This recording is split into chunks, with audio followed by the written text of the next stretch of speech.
దేవుని నామానికి స్తుతి కలుగునుగాక. దైవవాకు అనే ఈ కార్యక్రమాన్ని వీక్షిస్తున్న మీ అందరికీ నా హృదయపూర్వకమైన వందనాలు తెలియజేస్తున్నాను. ఈరోజు వాక్య ధ్యానం కొరకు నిర్గమకాండం 14వ అధ్యాయం 14వ వచనాన్ని మనం చదువుకుందాం. యెహోవా మీ పక్షమున యుద్ధం చేయును, మీరు ఊరకయే ఉండవలెనని ప్రజలతో చెప్పెను. ఇక్కడ మనం చూసినట్లయితే మోషే ప్రజలకు చెప్తున్నాడండి, యెహోవా మన పక్షాన యుద్ధం చేస్తాడు, అయితే మీరు ఊరికే ఉండండి అని. మనం చూసినట్లయితే కొంతమందిని చూస్తూ ఉంటాం. మనం ఏదైనా చిన్న ఇబ్బంది వారికి కలగగానే, చిన్న కష్టం రాగానే చాలా కంగారు పడిపోతూ ఉంటారు. ఏమీ లేని దాన్ని కూడా ఎక్కువగా ఆలోచిస్తూ, ఎక్కువగా ఊహించుకుంటూ, దానికోసం ఎక్కువగా ప్రయాసపడుతూ వాళ్ళకున్న మనశ్శాంతిని కోల్పోతూ ఉంటారు. కానీ మనం ఇక్కడ చూసినట్లయితే దేవుడు మనకి ఈరోజు చెప్తున్న మాట, నేను మీ పక్షాన యుద్ధం చేస్తాను, మీరు ఊరికనే నిలిచి ఉండండి అని చెప్తున్నారండి. మనం చూసినట్లయితే విశ్వాసం కలిగిన వారు ఎప్పుడూ కంగారు పడరండి. ఎందుకంటే ఒక విశ్వాసం, దేవుడు చూచుకుంటాడన్న విశ్వాసం, దేవుడు ఉంటాడు, మా దేవుడు గొప్పవాడు, చేయగలడన్న విశ్వాసం. అలాంటి విశ్వాసంతో ముందుకు వెళ్ళేవారు కంగారు పడరండి. కానీ ఎవరు కంగారు పడతారో తెలుసా?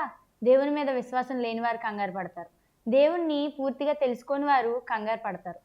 మనం ఇక్కడ చూసినట్లయితే ఈరోజు దేవుడు మనకి ఇస్తున్న ఒక అద్భుతమైన మాట, నేను మీ పక్షాన యుద్ధం చేస్తాను, మీరు ఊరికే నిలిచి ఉండండి అని దేవుడు చెప్తున్నారు. మనం చూసినట్లయితే దావీదును మనం ఒక మంచి ఎగ్జాంపుల్గా తీసుకోవచ్చు. గొలియాతును చంపడానికి దావీదు ముందుకు వెళ్తున్నప్పుడు దావీదు కూడా కంగారు పడాలి కదా. దావీదేమో ఎంతే ఉన్నాడు, గొలియాతు చాలా ఎత్తుగా ఉన్నాడు, చాలా బలంగా ఉన్నాడు. అలాంటి గొలియాతుని ఎదిరిస్తున్నప్పుడు కూడా దావీదు అసలు కంగారు పడలేదండి.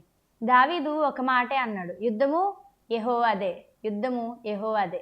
కాబట్టి గొప్ప దేవుని కలిగి ఉన్న మనము, చాలా అద్భుతాలను చేసే దేవుడిని కలిగి ఉన్న మనము చిన్న చిన్న కష్టాలకో, చిన్న చిన్న బాధలకో మనం కంగారు పడకూడదండి. మనం చూసినట్లయితే సౌలు మిగిలిన ఇశ్రాయేల్ సైన్యం అంతా గొలియాతుని ఎదిరించడానికి ఒక అడుగు ముందుకు వేయలేకపోయారు. వారు భయపడ్డారు, కంగారు పడ్డారు. ఈ సమస్యకి పరిష్కారం ఏంటి అని చాలా ఆలోచించారు. కానీ దావీదు విశ్వాసంతో ఉన్నాడు. దావీదు దేవుణ్ణి నమ్మాడండి. నా దేవుడు ఏదైనా చేయగలడు. దావీదు అంటాడు, ఈ సున్నతి లేని ఫిలిస్తీయుడు ఎంతటివాడు నా దేవునితో పోరాడడానికి అని అంటాడు. దావీదుకి దేవుని యొక్క పూర్తి సామర్థ్యం తెలుసు.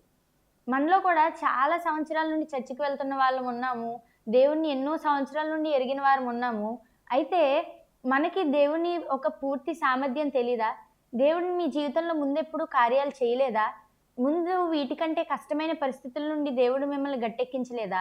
మరి ఇలాంటి చిన్ని చిన్న బాధలకు, చిన్ని కష్టాలకు ఎందుకు కృంగిపోవాలి? ఎందుకు భయపడాలి?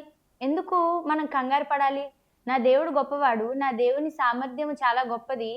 సముద్రాన్ని పాయలుగా చేసిన దేవునికి ఈ చిన్ని కష్టం నుండి నన్ను రక్షించడం పెద్ద కష్టమైన పని అని మీరు అనుకుంటున్నారా? దేవుడు మనకి ఈరోజు ఇస్తున్న ఒక అద్భుతమైన మాట ఏంటంటే, మీరు ఊరక నిలిచి ఉండండి, మీ పక్షాన యుద్ధం నేను చేస్తాను. మీరు ఎటువంటి కష్టంలోనైనా ఉండొచ్చు, ఎటువంటి ప్రాబ్లంనైనా మీరు ఉండొచ్చు, ఎంత ఇబ్బందిలోనైనా మీరు ఉండొచ్చు. కానీ మీరు గుర్తుపెట్టుకోవాల్సిన విషయం ఏంటంటే, మీ పక్షాన యుద్ధం చేసే దేవుడు గొప్ప దేవుడు. మీ పక్షాన యుద్ధం చేసే దేవుడు ఆశ్చర్య కార్యాలను చేసే దేవుడు. కాబట్టి ఈ రోజు నుండి మన యుద్ధాలని దేవునికి అప్పగిద్దాం. దేవుడు మన పక్షాన్ని యుద్ధం చేస్తాడు. మనం ఊరికే నిలిచి ఆయన ఇచ్చే రక్షణను చూద్దాం. ప్రార్థన చేసుకుందాం. స్తోత్రం స్తోత్రం మహాపరిశుద్ధుడు ఘనమైన దేవ, గొప్ప దేవానికి వందనాలు, స్తోత్రాలు, స్తుతులు తండ్రి.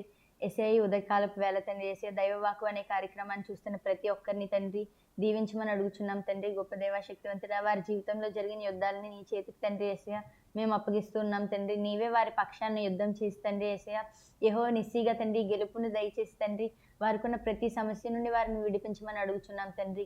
వారు చేసే పనుల్లో ఈ దినమంతా వారికి తోడైన నడిపించమంచు. యేసు దివ్యనామం అడుగుచున్నాం తండ్రి, ఆమేన్.